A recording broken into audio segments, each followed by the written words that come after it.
ஒரு பக்கம் வந்து எல்லாத்தையும் அடிச்சு உடைக்கிற மாதிரி வடிவேல் சார் அவரு வந்து பாத்தீங்கன்னா எப்ப என்ன பண்றாருன்னே தெரியாது.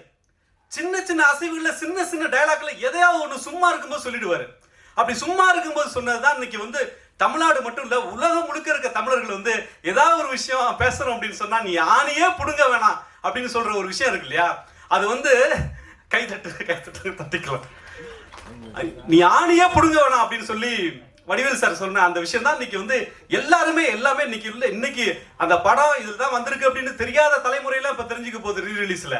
ஓ இந்த டயலாக் இதுல தான் வந்துச்சா, இதுல தான் ஃபர்ஸ்ட் டைம் வந்துச்சா, வடிவேல் சார் தான் அதை பேசினாரா அப்படின்ற மாதிரி இன்னைக்கு தலைமுறை தெரிஞ்சுக்க போகுது. அந்த ஆணியே புடுங்க வேணாம் வந்து படத்துல டயலாக் பேப்பர்ல டயலாக் கிடையவே கிடையாது. ரமேஷ் கண்ணா சார் இங்க அவர் மட்டும் தான் இங்க இருக்காரு, அதனால அவருக்கு தெரியும், மற்ற அந்த ஸ்பாட்ல இருந்த எல்லாருக்குமே தெரியும். அது வந்து எல்லாரும் ஒரு ஆர்டிஸ்டுக்கு ஒரு ஆக்டிவிட்டிஸ் டேரக்டர் கொடுத்துட்டாரு, அந்த பெயிண்ட் அடிக்கிறது அங்கங்க பெயிண்ட் அடிக்கிறது அப்படின்ற ஒரு விஷயம்.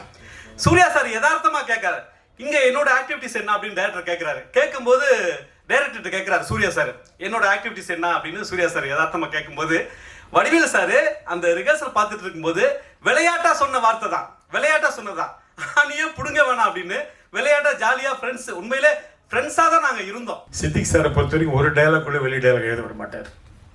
அவர் ஏதோ அந்த இடத்துல ஸ்பாட்டில் இருக்கும்போது அவர் வடிவேல் சொன்ன சிரிச்சதை பார்த்து சொல்லிட்டாரு. ஆனால் எல்லா டைலாக்குமே சித்திக் சார் ஸ்கிரிப்டில் இருக்கும். ஏன்னா நான் அவரோட டைலாக் ரைட்டராக ஒர்க் பண்ணவேன் பாஸ்கர் ராஸ்கல்ல. ஒரு டைலாக் கூட அவர் வேறு டைலாக் சொல்ல விட மாட்டார். எந்த டைலாக் வேணான்ட்டுருவார், எனக்கு தெரியும் இது போதும் அப்படின்ட்டுருவார்.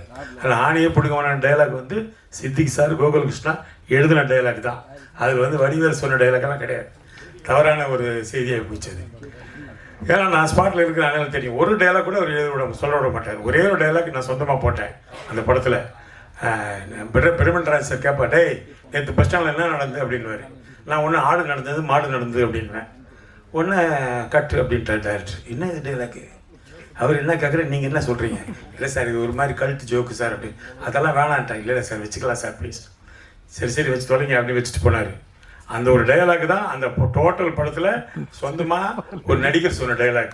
அது கூட சிம்பு இருக்கார், டிஆரோட சன்னு, அவர் எங்கே பார்த்தாலும் சொல்கிற டைலாக் தான். சார் எனக்கு ஃப்ரெண்ட்ஸில் ஆணியை பிடிக்கணும் ரொம்ப பிடிச்ச டைலாக் ஆடு நடந்தது மாடு நடந்தது அப்படின்னு தான் சொல்லுவார்.